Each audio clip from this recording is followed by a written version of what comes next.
Welcome back, everyone. Some Chinese athletes are generating quite a bit of buzz on the international sports scene, especially now in tennis. There are now 3 Chinese men ranked in the top 200. Joining us now to provide insight into all this is Mike Bako. Mike is the sports editor of thedailynational.com. Mike, always a pleasure to see you. I enjoy talking about these things. Yeah, absolutely. My pleasure, Sean. Let's talk just a bit about that. How significant was this victory today? Now, it's the first round match, but this was a draw in singles. So this is significant. This is somebody who really wasn't in the headlines really coming to play.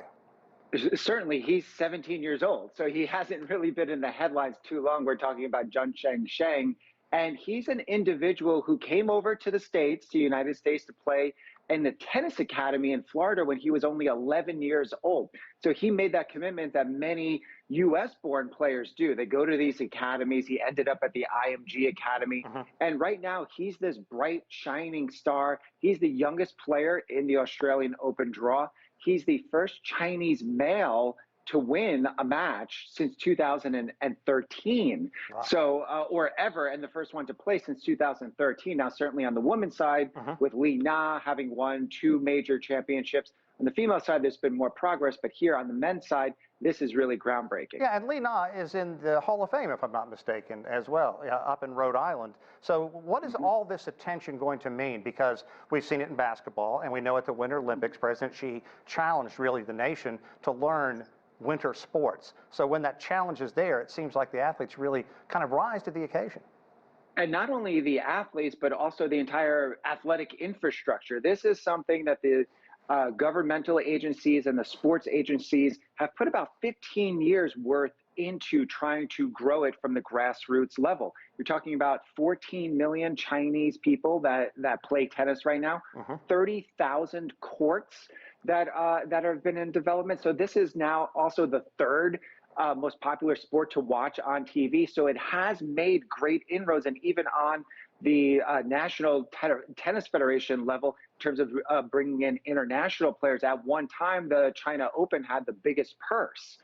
Certainly, COVID restrictions had put a damper on that. There haven't been tournaments going on the last few years. So it's really been a grassroots level, a governmental level, a sports agency level, and now they're bearing fruits with their players that are performing quite well. You know, I've had the chance to travel a great deal around China, and everywhere you go, there are basketball courts. So now, next time I go back, I expect to see tennis courts every year. But 3 men's players in the top 200. How significant is this?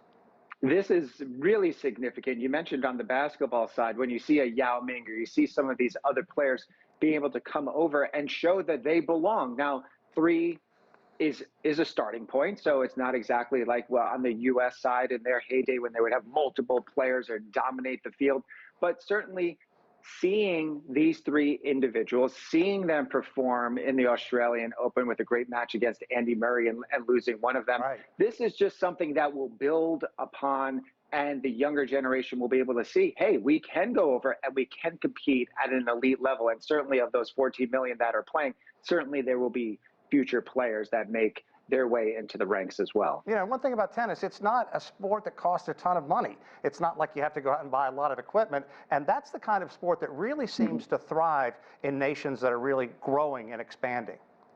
Absolutely. And now when you get to the elite level, like when you're talking about Zheng Sheng coming over to Florida, you certainly need money to go into these academies. Sometimes they do bring over recruits, but tennis at an elite level does become very expensive. When you do think about some of these players who are not at the top of the top at the top, oftentimes, just like in golf, these individual sports where you're making the tournaments, you're barely making qualifying, maybe you're losing in the first round, you're maybe just breaking even. There are so many young tennis players internationally, not just these Chinese players, who are barely hanging on, even though they are professionals. And it's also, Mike, that you can see something in these young players, and that's where a lot of these clinics can go and reach out and say, you know, we're going to help this kid financially because we see something there. So that's something, Mike, we'll look for down the road. Always a pleasure. Mike Bako shining some light on the growing sport of tennis in China. Thanks, Mike.